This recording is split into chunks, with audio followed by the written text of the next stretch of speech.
Welcome back to the deep dive.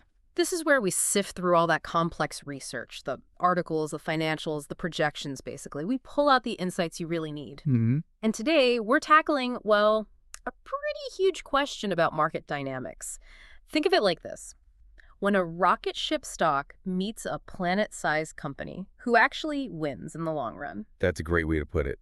Our mission today is a comparative look, projecting out 10 years. We're analyzing Palantir, PLTR, the one that's been surging, Right. against the established giants, Amazon and Apple. And we're not just scratching the surface. We need to get into the business models, the valuation metrics, and these huge market forces. Size really matters here. Yeah, the sources definitely set up this fascinating clash, didn't they? The fastest grower versus the biggest names out there. So the core question really is about potential versus scale. Exactly. Can Palantir, with its incredible recent run, actually generate enough sustained momentum to catch, maybe even overtake, Amazon or Apple's market cap in the next 10 years? It's a massive question. It is. And honestly, the sources suggest it's pretty unlikely. We need to unpack the structural reasons why this comparison is so lopsided. Okay, let's start with the challenger then, Palantir. Palantir, right. Yeah, right. I mean, what a story for investors over the last, say, 18 months. We're talking nearly 400% returns in just the past year. Yeah. That pushed its market cap to, what, $475 billion.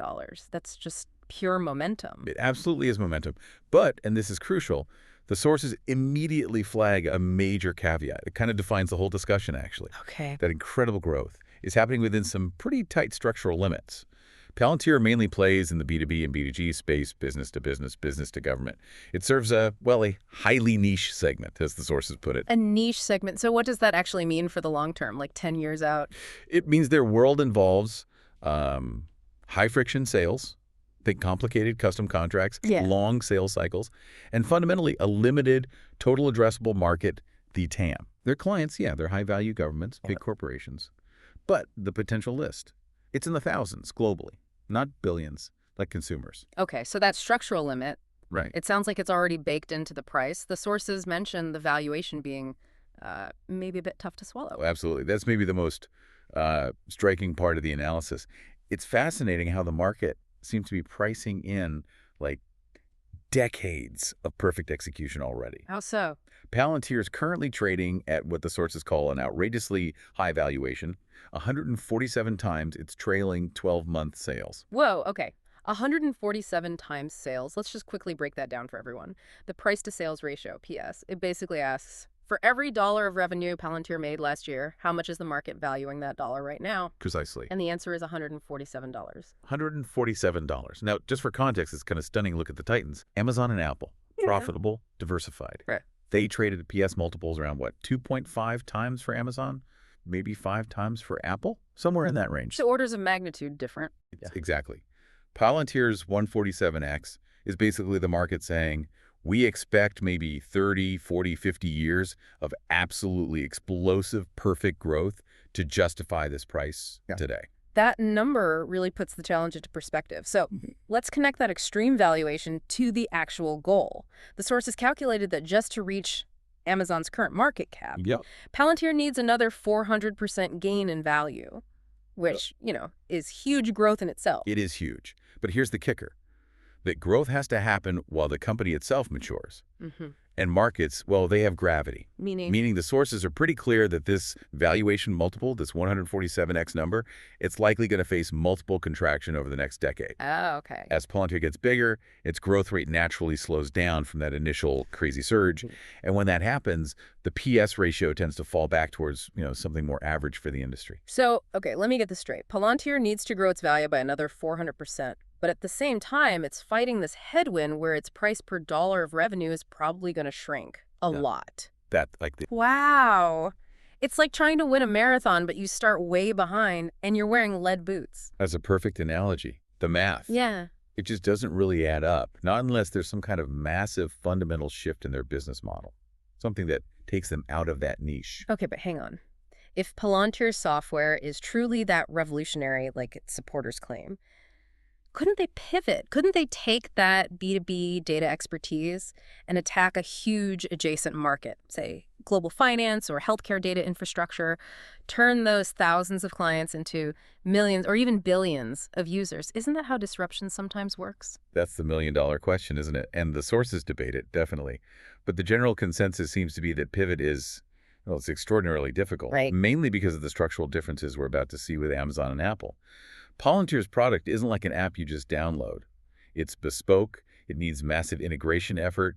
It's not easily scalable to a mass consumer market in its current form. Now, let's actually look at these titans, Amazon and Apple, and see why their structural advantages make them so hard to catch. All right, let's shift gears to the titans, starting with Amazon, which structurally is just. It's like a powerhouse with two massive engines driving growth, right? That's a great description.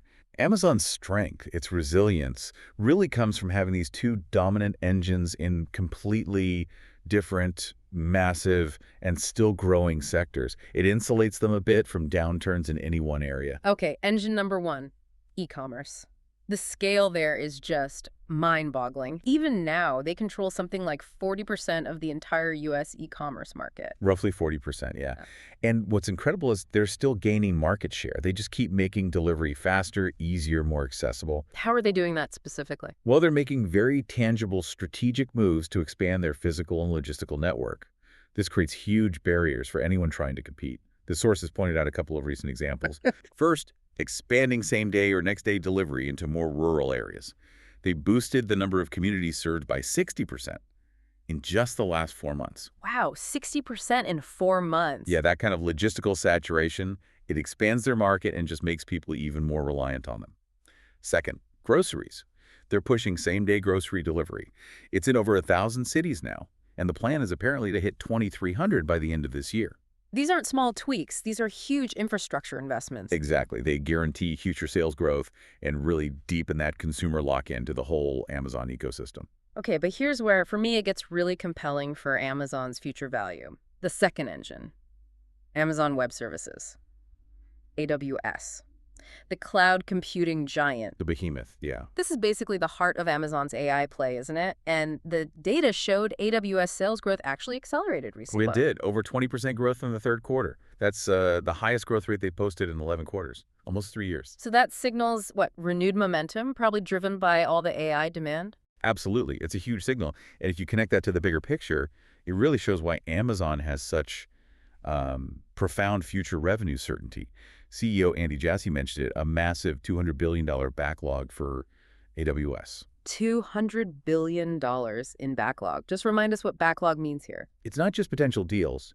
It represents contracted, essentially guaranteed future revenue that's already signed. And that number, it doesn't even include deals they haven't announced yet. Okay, that is a critical distinction for listeners, I think. Palantir is relying on winning future sales. Amazon already has $200 billion of future AWS sales, basically locked in contractually. Precisely, and they're not resting on that. Amazon's doubling down. They plan to significantly ramp up AI spending in 2026 and beyond to capture this huge opportunity. They're investing heavily to make sure they stay the fundamental infrastructure for the whole AI revolution. So when you add it all up, e-commerce dominance, AWS cloud leadership, plus advertising, streaming. Right, all those streams. It positions Amazon incredibly well. Potentially, they could become the largest company in the world by total sales, which makes catching their market cap anytime soon, well, extremely difficult for anyone. Okay, let's turn to the second titan then, Apple.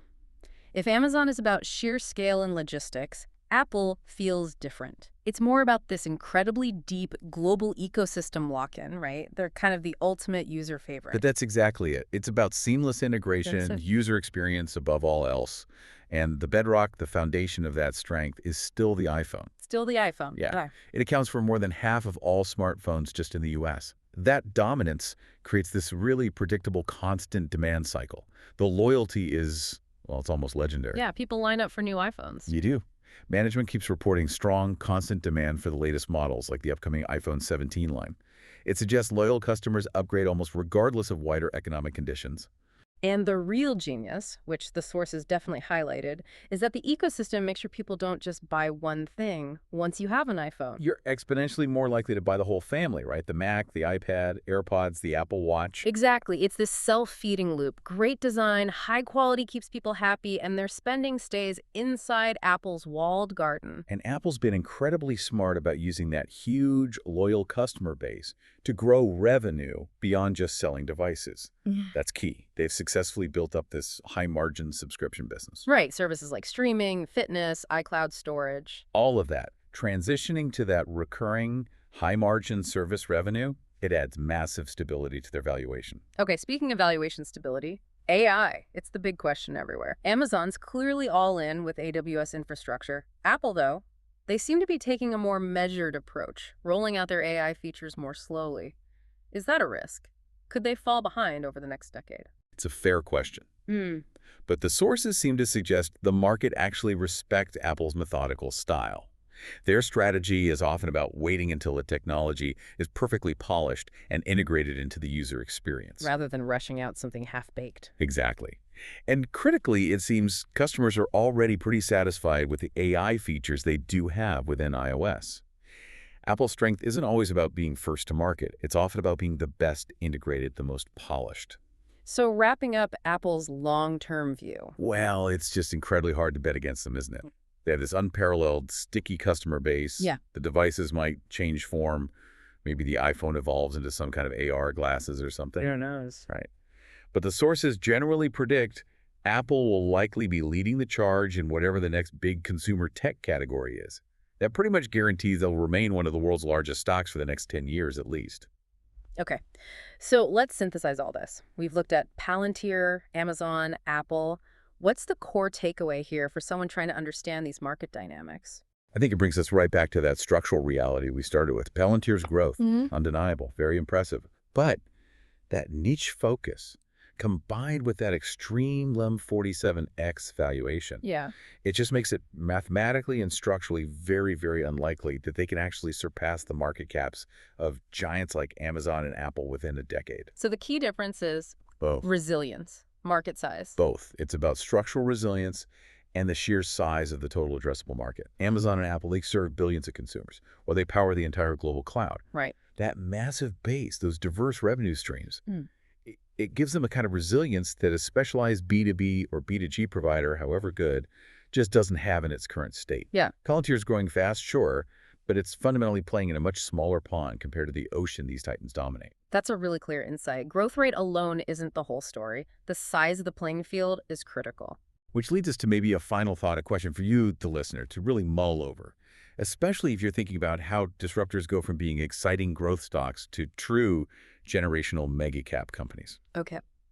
Palantir's current huge valuation at 147 times sales is built almost entirely on dominating this very specific high-friction niche. What would it actually take for them to break out? What specific disruptive tech or what fundamental structural change to their business model may be shifting from bespoke B2B analysis to some kind of mass-market, low-friction data platform for consumers or small businesses?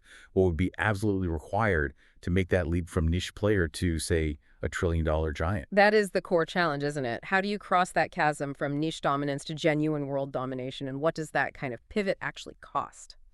Fascinating stuff. Well, thank you for diving deep with us today. Definitely go explore those concepts further.